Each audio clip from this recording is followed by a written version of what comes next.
Hello guys, welcome my YouTube channel. तो हमने exercise 2.3 के फर्स्ट क्वेश्चन को कंप्लीट कर लिया था। क्वेश्चन नंबर सेकंड को देखते हैं। इसके अंदर हमें क्या बोला है, use the factor theorem to determine whether g x is a factor of P x in each of the following cases. देखो क्वेश्चन नंबर 2 में हर एक केस में हमें 3 पार्ट दिए हुए हैं। क्वेश्चन नंबर 2 में तीनों पार्ट में हमें बताना है जी एक्स हमारा पी एक्स का फैक्टर है या नहीं, और हमें जो है यहाँ पर फैक्टर थ्योरम का यूज़ करके बताना है हमें। अब देखो सबसे पहले क्वेश्चन से अलग मैं आपसे एक चीज़ पूछता हूँ। मैं आपसे पूछूँ कि 2 जो है हमारा वो 4 का फैक्टर है या नहीं, तो 2 जो है हमारा वो 4 का फैक्टर है। अगर मैं आपसे पूछूँ 2 जो है हमारा वो 16 का फैक्टर है या नहीं, तो 2 हमारा 16 का भी फैक्टर है। अगर मैं आपसे पूछूँ 2 हमारा 9 का फैक्टर है या नहीं, तो 2 हमारा 9 का फैक्टर है नहीं है, क्योंकि देखो 4 को डिवाइड करो 2 से, 4 को डिवाइड करो 2 से, 2 2 ज़ा 4 मिल जाएगा, हमें रिमाइंडर 0 मिल जाएगा। अब मैं 9 को डिवाइड करता हूँ, देखो 2 से, 9 को डिवाइड करो 2 से, 2 4 ज़ा 8, तो हमें रिमाइंडर 1 मिलेगा। क्या मिलेगा? रिमाइंडर माइनस करते हैं ना, 1 मिलेगा। अगर रिमाइंडर 0 मिलता है तो फैक्टर है, अदरवाइज फैक्टर नहीं है। अब देखो यहाँ पर भी मैं जो हूँ रिमाइंडर ही फाइंड आउट करूंगा। वो किस तरीके से फाइंड आउट करूंगा? फैक्टर थ्योरम से। मैं जो हूँ देखो यहाँ पर से इस जी एक्स पोलिनोमियल को उठाऊंगा, यहाँ पर इसके 0 को फाइंड आउट करूंगा, यानी कि एक्स की वैल्यू को फाइंड आउट करूंगा, और फिर एक्स की वैल्यू इस पी एक्स पोलिनोमियल में पुट करूंगा और फिर सॉल्व करूंगा। अगर सॉल्व करने पर 0 मिल जाता है तो हमारा ये जी एक्स इसका पी एक्स का फैक्टर होगा, अदरवाइज फैक्टर नहीं होगा। तो चलिए इसको सॉल्व करता हूँ। सबसे पहले इस वाले पोलिनोमियल को उठाता हूँ जी एक्स को, ये मेरा क्या है एक्स प्लस वन, इसके 0 को फाइंड आउट करूंगा, यानी कि एक्स की वैल्यू को फाइंड आउट करूंगा। एक्स प्लस वन, इस पोलिनोमियल को 0 के इक्वल रख दो। यहाँ पर से एक्स की वैल्यू है प्लस का 1 है, इधर जाके माइनस का 1 मिल जाएगा। एक्स की वैल्यू हमें मिल गई। अब इस वाले पोलिनोमियल में इस एक्स की वैल्यू को पुट कर दो। ये पोलिनोमियल क्या है हमारा? 2x³ प्लस में एक्स स्क्वायर माइनस में 2x और माइनस में 1। यहाँ पर x की जगह पर -1 पुट कर दो। अब देखो 2 इंटू में एक्स का क्यूब यानी कि -1 का क्यूब हो जाएगा, प्लस में एक्स का स्क्वायर है यानी कि -1 का जो है वो स्क्वायर हो जाएगा। ये मैंने कर दिया -1 का स्क्वायर, माइनस में 2 इंटू में एक्स है यानी कि -1 है, और ये वाला माइनस का 1 जो है एज इट इज़ है। बस इसको सॉल्व कर लो, अब कुछ भी नहीं है। 2 इंटू में -1 का क्यूब हमारा -1 ही होगा। देखो क्वेश्चन नंबर फर्स्ट में मैंने सब कुछ आपको बता दिया था, क्योंकि ऊपर जो है हमारा एक ओड नंबर है, इसलिए माइनस में वैल्यू मिलेगी हमें। तो प्लस में -1 का स्क्वायर क्या होगा? ये होगा +1, -1 का स्क्वायर +1, यानी -1 इंटू में -1, तो माइनस से माइनस साइन जो है वो कैंसिल हो जाएगा, तो प्लस का 1। अब -2 की मल्टीप्लाई करो -1 के साथ, जब -2 की मल्टीप्लाई -1 के साथ करेंगे तो माइनस से माइनस साइन कैंसिल हो जाएगा, प्लस का 2 मिलेगा हमें, माइनस का 1 जो है एज इट इज़ हमारा आ जाएगा। अब देखो यहाँ पर 2 की मल्टीप्लाई करो -1 के साथ, तो माइनस का 2 मिल जाएगा, प्लस का 1 एज इट इज़, और प्लस का 2 भी एज इट इज़, माइनस का 1 भी एज इट इज़। अब देखो यहाँ पर माइनस, सबसे पहले प्लस वालों को ऐड कर लो, 2 + 1 3 हो जाएंगे। अब ये माइनस माइनस हमारा, ये माइनस की वैल्यू है, ये भी माइनस की वैल्यू है, तो माइनस माइनस हमारा क्या हो जाएगा? प्लस हो जाएगा, मगर माइनस के साथ वैल्यू आएगी, तो -2 -1 तो हमारा क्या हो जाएगा? माइनस का 3 हो जाएगा, 3 - 3 तो ये तो हमारा 0 ही हो जाएगा। देखो सॉल्व करने पे 0 मिल गया मुझे, तो जी एक्स जो है हमारा पी एक्स का फैक्टर होगा। तो यहाँ पर लिख दोगे आप G x is factor of P X. तो जी एक्स जो है हमारा वो पी एक्स का फैक्टर होगा, यहाँ पर आप इतना लिख दोगे। अब देखो सेकंड वाले पार्ट को देखते हैं। इसके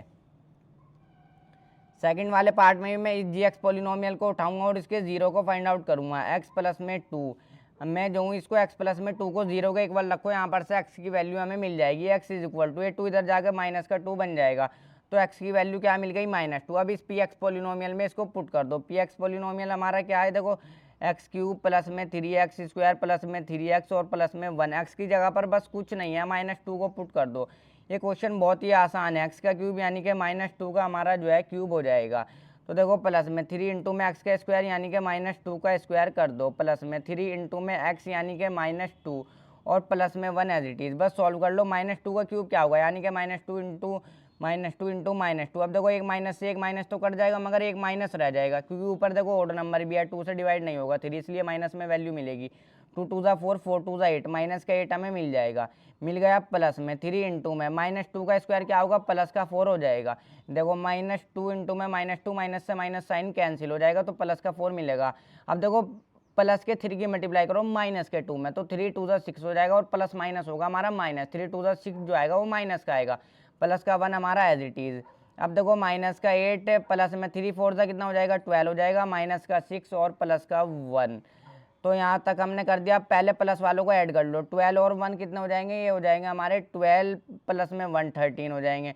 13 माइनस में, अब देखो ये हमारे 6 6 12 हो जाएंगे, तो ये जो हो जाएंगे हमारे वो 14 हो जाएंगे। 6 प्लस में 8 कितने हो जाएंगे, 14 हो जाएंगे, और माइनस का 14 आएगा, क्योंकि माइनस माइनस हमेशा हमारा प्लस, मगर माइनस के साथ हमें वैल्यू मिलती है। तो 13 माइनस 14 क्या वैल्यू मिल जाएगी, माइनस का 1। अब देखो यहाँ पर ये प्लस माइनस है, होगा तो ये हमारा माइनस ही, मगर ये 14 जो है बड़ा है, माइनस वाली वैल्यू बड़ी है, तो माइनस के साथ आएगा हमारा 1। अगर हमारी प्लस वाली वैल्यू बड़ी होती तो प्लस का 1 आता है, यहाँ पर माइनस वाली वैल्यू बड़ी है तो माइनस का 1 हमारा आएगा। तो अब मैंने बता दिया, जीरो के अलावा कोई और वैल्यू मिलेगी तो फैक्टर नहीं होगा, यानी कि जी एक्स इसका फैक्टर नहीं होगा पी एक्स का। तो यहाँ पर आप लिख दोगे G x is not factor of P X, यानी कि जी एक्स जो है वो पी एक्स का फैक्टर नहीं है। अभी इसके लास्ट पार्ट को भी करते हैं, थर्ड वाले पार्ट का इसका सॉल्यूशन करते हैं। इसी तरीके से जी एक्स पॉलिनोमियल उठाऊंगा और इसके जीरो को फाइंड आउट करूंगा। एक्स माइनस में 3, इस पॉलिनोमियल को जीरो के इक्वल रख लो, एक्स की वैल्यू फाइंड आउट करो। 3 इधर माइनस का, इधर जाकर प्लस का 3 बन जाएगा। 3 वैल्यू मिल गई, इस पॉलिनोमियल में पुट कर दो। देखो डायरेक्ट पुट करता हूँ यहाँ पर, इस बार पॉलिनोमियल नहीं उतार रहा हूँ। क्या पुट कर दो, एक्स की जगह पर 3 कर दो पुट। अब एक्स का क्यूब यानी कि 3 का क्यूब, माइनस में 4 इंटू में एक्स का स्क्वायर यानी कि 3 का स्क्वायर कर दो, प्लस में एक्स यानी कि प्लस में एक्स की जगह पर बस 3 रख दो, प्लस का 3 रख दिया, प्लस में 6 हमारा एज इट इज। देखो सॉल्व कर लो। 3 का क्यूब यानी 3 इंटू 3 इंटू 3, 3 3 जा 9, 9 3 जा 27, 27 माइनस में 4 इंटू, पहले स्क्वायर करेंगे उसके बाद हमेशा मल्टीप्लाई करेंगे, वरना हमारा गलत हो जाएगा। 3 का स्क्वायर 9, प्लस में 3 और 6 तो ऐड ही कर लेता हूँ, प्लस में 6 प्लस में 3, तो ये मेरा 9 ही हो जाएगा। तो 9 ही यहाँ पर लिख लो आप, तो ये मैंने 9 कर दिया। अब देखो 27 माइनस में 4 9 जा कितने होते हैं, 4 9 जा होता है हमारे 36, और प्लस में 9 एज इट इज़। अब देखो 27 प्लस में 9 कितने हो जाएंगे, 36 ही हो जाएंगे। अभी माइनस का 36 माइनस 36 जीरो, तो सॉल्व करने पर क्या मिल गया, जीरो मिल गया। तो यानी कि इसका क्या मतलब हुआ, जी एक्स देयरफॉर, चाहे 3 डॉट लगा सकते हो हर एक क्वेश्चन में इस तरीके से। देखो देयरफॉर इस तरीके से G x is factor of P X, तो जी एक्स जो है हमारा वो पी एक्स का फैक्टर हो जाएगा।